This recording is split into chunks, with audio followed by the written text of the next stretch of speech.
వచ్చిన తర్వాత ఒక 80% న్యాయంగానే ఉందని ప్రజలు భావిస్తున్నారు. కాకపోతే కొద్ది చిన్న చిన్న విషయాలు ఉంటాయి. ఇప్పుడు ఉసుకుందో ఒకటి, దాన్ని కస్టమర్కి సకాలంలో అందిస్తున్నాడు, రేటు తక్కువ అందిస్తున్నాడు. గత ప్రభుత్వంలో 30 కిలోమీటర్ల దూరం పోతే 8 వేలు ఉండే ఉసుక ట్రక్కు ఈ ప్రభుత్వంలో 2,000కే పోతుంది. అక్కడ కట్టుబడిదారులు, ఇల్లు కట్టుకునే వాళ్ళు సాటిస్ఫాక్షన్ అవుతున్నారు. ఇంకోటి వచ్చేటప్పటికి మన పెన్షన్ అనేది ఆ గత ప్రభుత్వంలో పెంచడానికి 5 సంవత్సరాలు పట్టింది.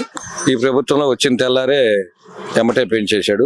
నిన్న ఈ రోజు కూడా ఇది మన ఉపాధ్యాయుల మీద కూడా ప్రకటన చేసినట్టున్నాడు బాబు గారు. అది కూడా అందరూ హర్షం వ్యక్తం చేస్తున్నారు. నాకు తెలిసిన వాటికి 80% సానుకూలంగా ఉన్నారని ప్రజలు భావిస్తున్నారు. నేను కూడా భావిస్తున్నాను. గతంలో రోడ్లు పోయేస్తే నేను టాటర్ తోలేవాడిని. గతంలో నడువులు పోయాయి, అంటే మొత్తం చేయకపోయినా మాస్కులు వేశారు. ఇప్పుడు పాటాన్ని బట్టి అన్ని వెహికల్స్ కి బాగానే ఉంది, ఇబ్బంది లేకుండా పోతున్నాయి. పూర్తిగా 100% చేయకపోయినా అది 80% చేశారు. గత 5 సంవత్సరాలు ఏంటంటే ఈ రోడ్లు విపరీతంగా దెబ్బతిన్నాయి. గత ప్రభుత్వం వేసిన రోడ్లే కానీ వీళ్ళు అసలు వేయలేదు. సంక్షేమ పథకాలని అయ్యని ప్రజలకు డబ్బు మలిపించాడు కానీ రోడ్లకు కానీ రైతులకు కానీ ఏమీ లేదు. ఇప్పుడు కొంచెం మైనస్ ఏంటంటే మిర్చి కొంచెం తక్కువగా ఉందంటున్నారు. అది కూడా మన బాబు గారు వచ్చినప్పుడు 11,700 మద్దతు ధర తెలిపాడు. దాన్ని కూడా మాట్లాడుతున్నారు కేంద్రంతో. ఈ రోజు మనకి ఓఆర్ రోడ్డు 70 మీటర్లు ఉన్నది 450 మీటర్లు, మళ్ళీ 140 మీటర్లు చేయడం జరిగిందని మనం కూడా ఈ రోజు పేపర్ లో కూడా చూసాము. అది ముందు చూపుచరిగా రోడ్డు విస్తరణకి మంచి అనుకూలం. బాబు గారు పట్టించుకోవట్లేదు రైతుల్ని. బాబు గారు రైతులను పట్టించుకోవట్లేదు అనేది అది కరెక్ట్ కాదు. అది గవర్నమెంట్, కేంద్ర ప్రభుత్వం చేతిలో ఉంది రైతులు అనేది. రైతులతోటి మాట్లాడుతూనే ఉన్నాడు కేంద్ర ప్రభుత్వం తోటి. మద్దతు ధర ప్రకటించాలి కాబట్టి కేంద్ర ప్రభుత్వం తీసుకుంటే రాష్ట్ర ప్రభుత్వం కూడా కొంత తీసుకొని రైతులకు న్యాయం చేసింది. చంద్రబాబు గారికి జగన్ కి తేడా ఏంటంటారు? అడ్మినిస్ట్రేషన్ లో చంద్రబాబు మించిన లేడు. జగన్ ఏంటంటే ఇక ఆ ద్వారాన్ని వేరు. ఏ కాడికి పక్క చూపులు, పక్కేవారం, దాచుకుందామా దోచుకుందామని. అయితే ఏమైందిలే, ఏమైంది? అది వరకు మా ఊర్లో ఉసుక ర్యాంప్ వేసేవాళ్ళు. వాళ్ళు చెప్పేవాళ్ళు జగన్ దొంగ, ఎన్ని రూట్లు ఉన్నాయో దొంగ పారిపోవడానికి అన్ని రూట్లు తెలుసు. అన్ని రూట్లో కూడా పరిపాలన కూడా అంతే చేశాడు. ఏ ఒక్కటి వదల్లా.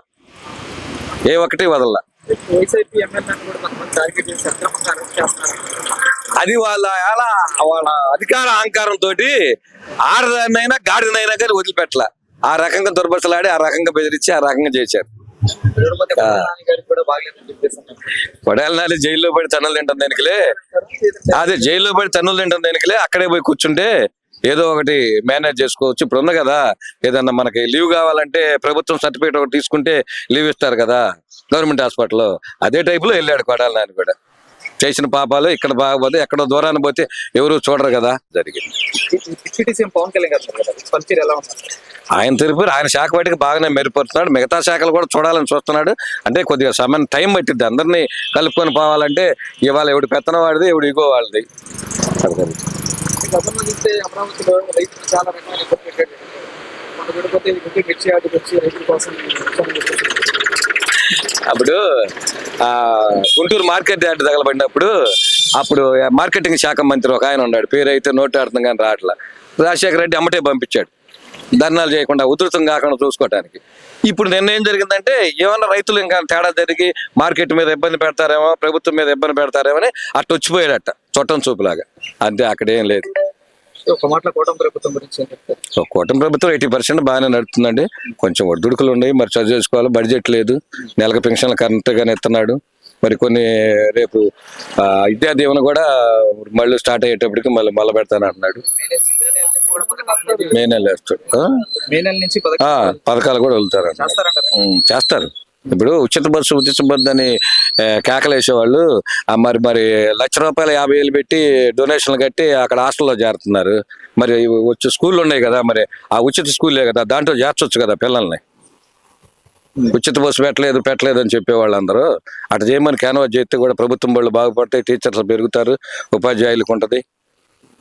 అట్లా మళ్ళీ జగన్ గారు అవకాశం అధికారంలోకి వచ్చే మాట కల్లా, ఒకవేళ వస్తే ఆంధ్రప్రదేశ్ అంధకారంలోకి వెళ్ళిపోతుంది. ప్రజలు కూడా కొంతమంది ఇప్పుడు ఉన్న పారిశ్రామికవేత్తలు కూడా తిరిగి మళ్ళీ వెళ్ళిపోతారు. ఆంధ్రప్రదేశ్ ఇంకా జగన్మోహన్ రెడ్డి వచ్చే ప్రసక్తే లేదండి. ప్రజలు ఆయన రావడానికి సంసిద్ధంగా లేడు. ఆయన చాప్టర్ అయిపోయింది. సింగిల్ టైమ్ సీఎం గా ఆయనకి ఇచ్చిన అవకాశాన్ని ఆయన పోగొట్టుకోవడం అయిపోయింది.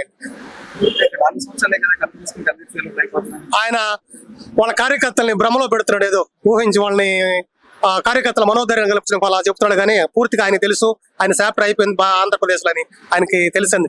కాకపోతే ఏదో మనోధైర్యం నింపడం కోసం అలా మాట చెప్తున్నాడు.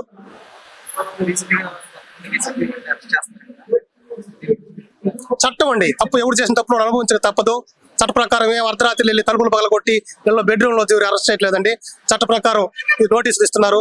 వాళ్ళు తప్పు తేలితేనే అరెస్ట్ చేస్తున్నారు. తప్పు లేదండి, ఎవడైనా సరే తప్పు చేస్తే జైలుకు పోవాల్సిందేను. ఇది ప్రజాస్వామ్య ప్రభుత్వం, నియంతత్వం కాదు.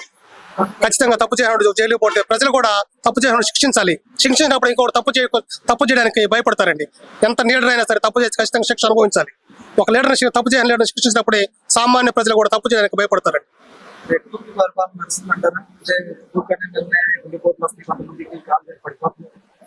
ఖచ్చితంగా అండి. రెడ్ బుక్ ఆ రోజు రెడ్ బుక్ ని అవగాహన చేశారు. ఆయనకి ఏదో మెమరీ లాస్ ఉంది, పేరు రాసి పెట్టుకున్నారు. మరి అప్పుడు అదే రెడ్ బుక్ చూసి భయపడుతున్నారు. తప్పులు చేసిన వాళ్ళు ముందుగానే బయటపడిపోతారండి. బుక్ తెరవతాలకి అర్థమైపోయింది. వాళ్ళు ఏ తప్పులు అయితే చేశారో వాళ్ళకి అర్థమైపోయి ఒకరు డ్రామాలు వేసి దేశాన్ని దాటెళ్ళడానికి ఒక ఆయన, ఇంట్లో పడిపోయినని చెప్పి ఒక ఆయన, వాళ్ళు చిన్న చిన్న లూప్ హోల్స్ ఆటోమేటిక్ తప్పించుకోవాలని చూస్తున్నారు. ఈ కూటమి ప్రభుత్వంలో తప్పు చేసిన ఎవరు తప్పించుకునేదానికి అవకాశం లేదండి. గవర్నమెంట్ బ్రహ్మాండంగా ఉందండి. ప్రజలు ఆంధ్ర రాష్ట్రాన్ని మళ్ళీ చంద్రబాబు నాయుడు గారు నిర్మించే అవకాశం ఆయనకు వచ్చిందని చాలా హ్యాపీగా ఉన్నారు. ప్రజలు ప్రశాంతంగా ఉన్నారు. ప్రజలు ఏది కోరుకోవట్లేదండి. ప్రజలు ఈ రోజు ప్రశాంతంగా అభద్రతా భావం అనేది పోయి హ్యాపీగా ఉన్నారు. ఎవరికి భయపడాల్సిన అవసరం లేదు. ప్రజల దగ్గరికి గవర్నమెంట్ వస్తుంది, ప్రజాప్రతినిధులు ప్రజల దగ్గరికి స్వచ్ఛందంగా వెళ్ళగలుగుతున్నాము. దౌర్జన్యాలు, దోపిడీ అనేది లేకుండా పోయింది. ప్రజలు చాలా హ్యాపీగా ఉన్నారు. పథకాల గురించి కూడా ఆలోచించట్లేదు ప్రజలు. ఆంధ్రప్రదేశ్ ఇప్పుడే ఒక గాడిలో పడింది. ఈ ఇప్పుడున్న ప్రభుత్వాన్ని కాపాడుకుంటే చాలు. ప్రభుత్వం నుంచి ఏది ఆశించట్లే. మన ఇంతకి గత ప్రభుత్వంలో మన ఆస్తులకి మనకు ఉన్నాయన్న గ్యారంటీ లేకుండా ఉండింది. ఈ రోజు ప్రజలు ప్రశాంతంగా నిద్రపోతున్నారు. పథకాలు వస్తాయండి. ప్రభుత్వం కొత్తగా వచ్చింది కాబట్టి ప్రభుత్వం నిలబడి నిలదొక్కున్న తర్వాత అన్ని పథకాలు ప్రజలకు వస్తాయని ఆశిస్తున్నారు. అన్ని జరుగుతున్నాయి. అభివృద్ధి కార్యక్రమాలు జరుగుతున్నాయి. రోడ్డు బ్రహ్మాండంగా వేశారు. మెగా డిఎస్సి వదిలారు. హ్యాపీగా ఉన్నారు. ఉద్యోగస్తులు హ్యాపీగా ఉన్నారు. ఇప్పుడు ఆంధ్రప్రదేశ్ లో ఎలాంటి బాధలు లేవండి. పథకాలు నిదానంగా వస్తాయి. ఇబ్బంది ఏం లేదండి. సూపర్ 6 పథకాలు చంద్రబాబు నాయుడు గారు ఖచ్చితంగా చెప్పినటువంటి అమలు చేస్తారని నమ్మకంతో ప్రజలు ఉన్నారు. చాలా మార్పులు ఉన్నాయండి. చాలా మార్పులు ఉన్నాయి. ఈ గతంలో ప్రజలు భయభ్రాంతితో బ్రతికేవాళ్ళు. ప్రజలు ప్రభుత్వాన్ని చూస్తే, ప్రభుత్వ లీడర్లు చూస్తే, గత ప్రభుత్వంలో ఉన్న అధికారులను లీడర్లను చూస్తే భయపడేవాళ్ళు. ఎక్కడ దోచుకుంటారు కనీసం ప్రజా హక్కులను కూడా కోల్పోయాం. మన వాక్ స్వాతంత్రం కూడా కోల్పోయాం. ఏం జరుగుతుందో చెప్పడానికి కూడా భయపడేవాళ్ళు. అసలు మన ప్రజాస్వామ్యంలో ఉన్నావా, నియంత్రణ రాజ్యంలో ఉన్నావా అనే పరిస్థితి ఉంది గతంలో. ఇప్పుడు నిజమైన ప్రజాస్వామ్యంలో ప్రజలు బతుకుతున్నారు. చాలా హ్యాపీగా ఉన్నారు. ఆయన అనునిత్యం ఆయన ఉన్న స్థాయిని కూడా ఇప్పుడు ఆయనకు తగ్గించుకొని ప్రజలతో మమేకం అవుతూ ఉన్నారు. కార్యకర్తలని కూడా ముందుకు తీసుకెళ్లాలని, యువతకి మంచి భవిష్యత్తు కల్పించాలని ప్రయత్నాలు చేస్తా ఉన్నారు. అనేక పరిశ్రమలు తీసుకొస్తున్నారు. ఆయన పాలనలో యువతకి మంచి భవిష్యత్తు ఉంటుందని కోరుకున్నాం. 100 మార్కులు ఇస్తున్నామండి కూటమి ప్రభుత్వానికి.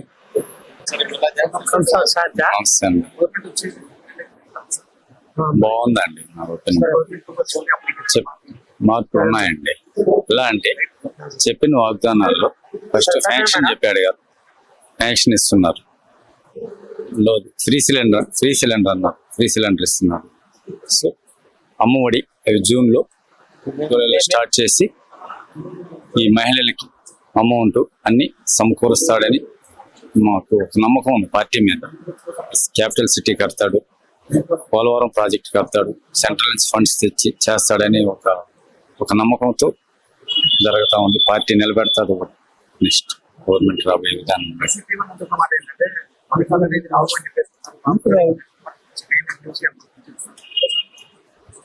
చెప్పాడు. ఫ్రీ సిలిండర్ ఇచ్చాడు దీపావళికి.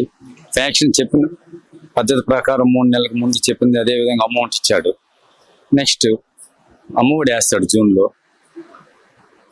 తర్వాత మహిళలకి అమౌంట్ చెప్పాడు 1500 లెక్కన అది వేస్తాడు. 1 by 1 జరుగుతుంది కదా.